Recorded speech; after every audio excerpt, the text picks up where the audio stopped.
Hello, gals and guys who follow me. In today's video, I want to give a practical definition of what empowerment actually means and what you do in practical terms to feel that you're empowered rather than out of your power, just frustrated and just not knowing what next step to take and what you can or can't do, and trying to make other people be who you want them to be, or trying to focus on outside situations that you don't control. So I'd like to give, there's a cat over there. No, wait, over here. Kitty cat. Oh, kitty paw. Anyway, I'd like to give you two different aspects in the definition of empowerment. First of all, empowerment means that you can differentiate between what you control and what you don't control.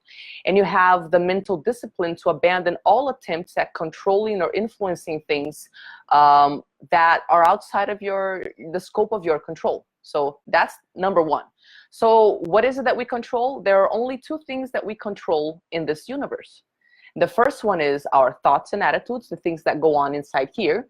And the second thing is our actions. Those are the only two things you control. You don't control other people's emotions, other people's thoughts, other people's opinions, whether other people support you, whether other people want to love you, whether other people want you in their lives, whether they're going to help you. You don't control the weather, you don't control the government, you don't control politics. None of that is within the scope of your control. And it seemed like that's pretty disempowering, but it's not. Because what we tend to do, what makes us feel so frustrated is we spend an inordinate amount of energy and time trying to influence and control things that, it's not even our business to try to be forcing other people to be who we want them to be, or forcing life to be what we want it to be. And life is going to come to an end. I mean, your life is going to come to an end. You're going to die. And when you spend your time trying to control things outside of yourself, you don't spend your time on the only thing that can actually generate the results that you want, which is defining what your needs are and which mental attitudes and actual actions you can take to satisfy those needs. So that's number one. Empowerment means abandoning all attempts at controlling things outside of yourself and always finding a way that you can generate the sort of reality you want, starting and finishing and ending with your thoughts and your actions. The second thing empowerment means is that you accept that there's always going to be obstacles and challenges and difficulties and pain, because that's just part of life, right? But you decide that you're bigger than all of these things. So, if you're going to suffer anyway, and we're all going to suffer a little bit, because growth, there's the growth pains. When you're trying to evolve and get to the next level, you have to face obstacles, you have to acquire new skills. And everybody knows that when we're trying to acquire new skills, we make lots of mistakes. We don't feel very adequate. We don't have the aptitude we'd like to have. So you have to go through the period of growth pains. So once you accept, you adjust your expectations of reality, and you understand that there's always going to be pain, but the pain that you're going to go through is the pain that you choose, because it's the growth pains. It's not the unnecessary suffering of trying to control stuff that's outside of yourself. When you choose to go through those growth pains, you can also choose to be bigger than any obstacles. So that's the second part of this definition of empowerment that I'd like to explain here, which is I am empowered because I know that even though life brings me challenges, I am bigger than all of the challenges. Even though I know life brings me pain, if there is one thing that children of narcissists know how to do, it's to handle pain. And I know that I can take any pain that life will throw at me, because it's pain that I have to go through for my progress, for my evolution. Having said that, I'd like to offer a 3-step process to make sure that you are actually acting in an empowered way and only focusing on things you control. So I would like to give some practical examples, right? This 3-step process involves, first and foremost, adjusting your expectations.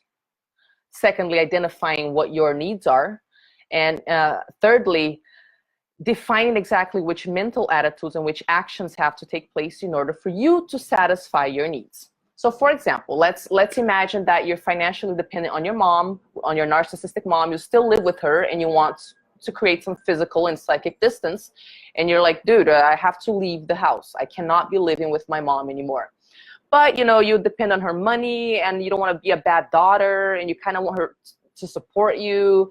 But you know that she's probably going to sabotage your efforts and not give you the money. And so you're like in this state of, oh, my life is so horrible because I want this thing and I can't have it because of her. Now that's a situation, that's a mentality that does not leave you empowered at all, because you're depending on someone else's attitudes for you to reach your dream. So the first step would be to adjust your expectations. Remember, all frustration comes from unrealistic expectations. When you adjust your expectations, you don't get angry and anguished because stuff didn't happen according to what you wanted. So a healthy adjustment of expectations here might be, look, I know my mom is not going to support me. And as a matter of fact, I know she's probably going to sabotage me. And this is the reality I have to deal with. That means that the support that I need, I'm going to have to find it and create it on my own. When you can accept that, you stop trying to influence your mom. You stop waiting for permission. You stop waiting for her to let you be you. So of course, this isn't something that's easy to do, but it's necessary. And it's always important for us to remember the end goal. The end goal is for you to take steps that are in alignment with your true self, regardless of your mom or regardless of anyone else. So in adjusting your expectations, you have to talk to yourself constantly. I know I wish my mom would help me, but I know she won't. This is the reality and I have to deal with it. I'm creating, the necessary conditions to reach my goal. So after you've adjusted your expectations, identify your necessities. What is your need? What is it that you're actually trying to achieve in your life? And if you reflect and breathe in and ask yourself, what's my need? You might come to the conclusion that your need is to be in environments and in relationships, exclusively in environments and in relationships where you can be yourself, environments and relationships that stimulate you to reach your goals. And having absolute clarity that this is your need, then you get to step 3. And step 3 is, okay, which mental attitudes and which actions do I need to take and have and adopt in order to create the conditions where I will satisfy my need of exclusively existing in environments and relationships where I can be myself and reach my goals. You might decide that every day you need to watch some YouTube videos on empowerment or on how to heal from narcissistic wounds, and this is inspirational for you. It helps you stay on track. You might find that getting the support you need, it's possible in a group such as this one. This is a Facebook Live in the group Free and Empowered, right? Which is a group that offers support for daughters and sons of narcissistic mothers. So you start figuring out ways of satisfying your own needs since, it's not coming from where you wanted it to come. And then you might find that you have a financial need. She's not going to give you money. So you need to come up with the money somehow.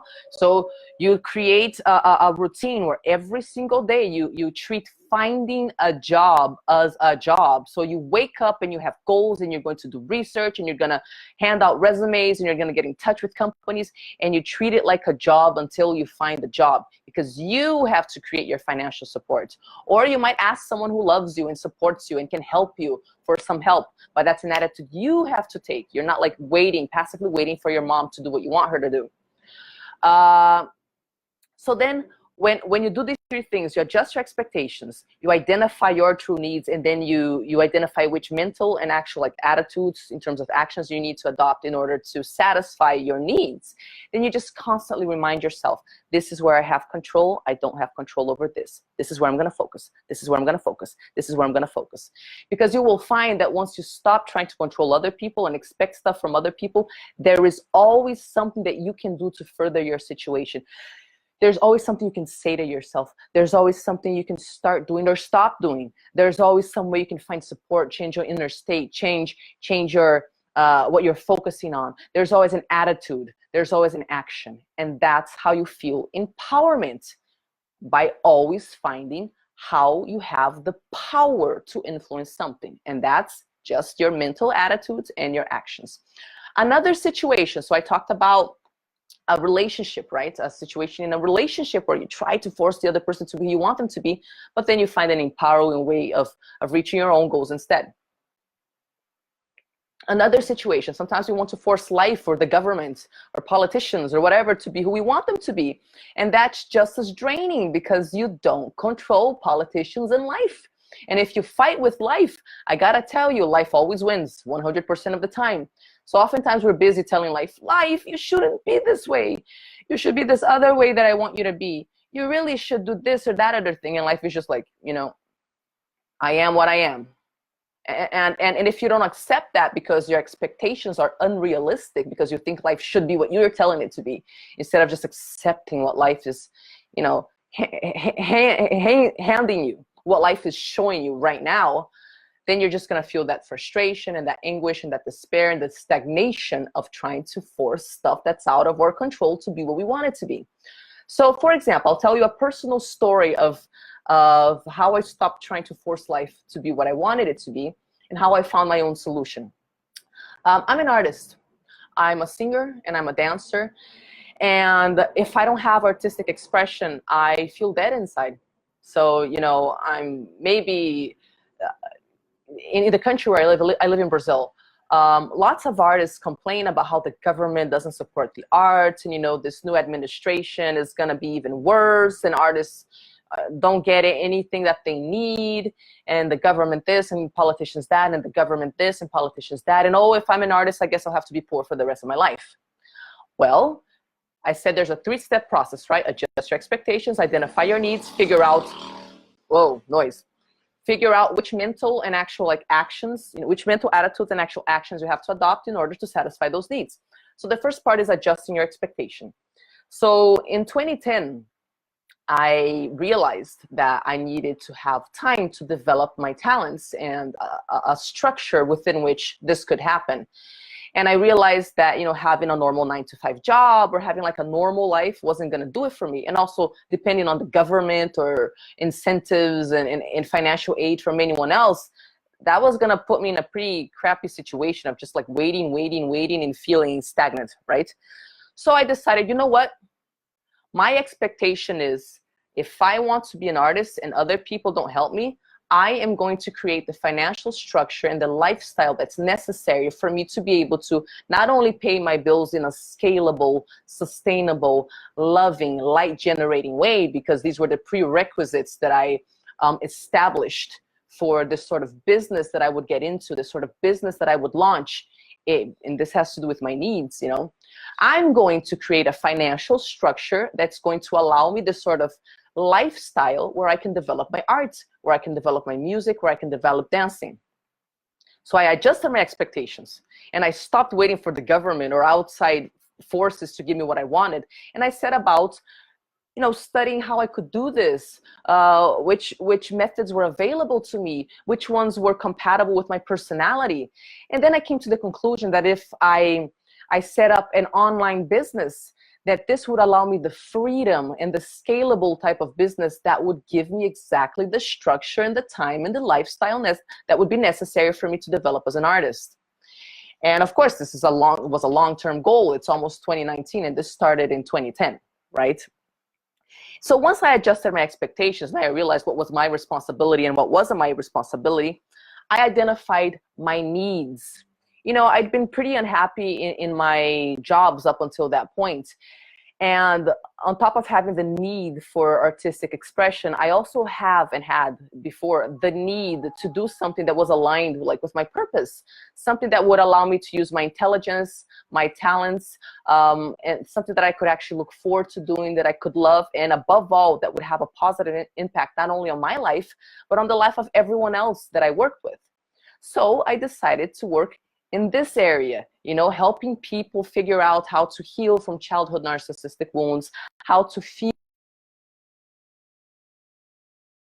Once I identify those needs, okay, I need the art, I need to have a positive impact, I need to enjoy my job, it needs to be scalable, I need to be able to do it online, I need to be able to do it internationally. Once I identified my needs, then I figured out which sort of mental attitudes and which sort of actual actions I needed to adopt in order to satisfy those needs.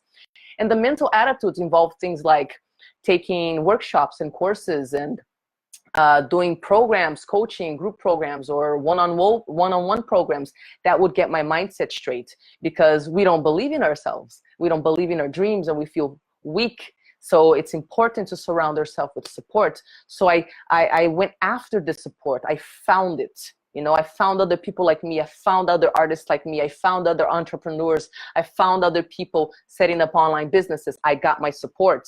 And then it also, the mental attitude also involves having clarity about my dreams. So every single day I envision the wonderful things that I'm creating in my life. I envision all of the things that I'm allowing myself and I'm creating for myself. And this keeps my mind on track. And then the actual attitudes were things like, you know, set up a YouTube channel, study psychoanalysis, study coaching, start developing your signature program, start working with clients, have intimate relationship with these clients in terms of like figuring out what their needs are and how to respond to their needs, be present. And so those were the actions, you know, that I need to take every single day in order to create this reality, okay? So there you go, guys. Those were 2 examples of how you can use this 3-step process to make sure that you are approaching things in an empowering way. Number 1, adjust your expectations. That means define exactly what you control and what you don't. And abandon all attempts at trying to control other people or outside circumstances. Every time you see yourself like, oh, I wish he would call me. I wish she would do this. Nope. Ask yourself, what is it that I control? Maybe I can communicate with that person. Maybe I can have a conversation. Maybe I can try to find other people. But that person I cannot control. Number 2, identify your needs. Don't waste time trying to figure out what other people's needs are, what other people's emotions are, what other people's opinions are, in detriment to your needs. I'm not saying that, you know, there shouldn't be like a healthy communication in relationships where every person can express what their needs are. I'm saying stop wasting your vital energy waiting for permission from someone else, or waiting for someone else to be who they want you to be, or treat you the way that you want them to treat you. Identify what your needs are, what your goals are. And then when you're absolutely clear about that, because oftentimes we're wasting so much time focusing on other people, we have no idea what we want. We just feel frustrated and stagnant. Once you've identified that, then the 3rd step is, which mental attitudes and actual steps do you need to take on a day-to-day basis for you to create that reality for yourself? I hope this video was useful. If you thought it was, like it, subscribe to the channel if you want to keep on having conversations about these topics. I also have an email list, and I share some exclusive content through there, and you can find the link in the description of this video. And I also have a signature program for daughters and sons of narcissistic mothers, where I explain in practical terms through a cognitive approach, what do you do when all of the pain and the terror and all of those old psychological wounds show up and prevent you from taking these steps, prevent you from feeling empowered? What do you do in actual, like, practical terms? So if you're interested in knowing about this program, send me an email at info@tarianarocha.com.br, and I will get back in touch with you. So that's it for today. Let me know if this video was useful. Let me know if you had any insights. Oh, I do have a question for you. The question is, whilst watching this video, were you able to identify any attitudes that you've been having that are focused on controlling other people or trying to force life to be the way that you want it to be, instead of focusing on like which mental attitudes and actions that you need to adopt? What were your insights, and what are some attitudes that you can start having today that bring that empowerment back to what you have control over and allows you to abandon these attempts at controlling other people? All right, that's it for today. Many kisses, and see you next time.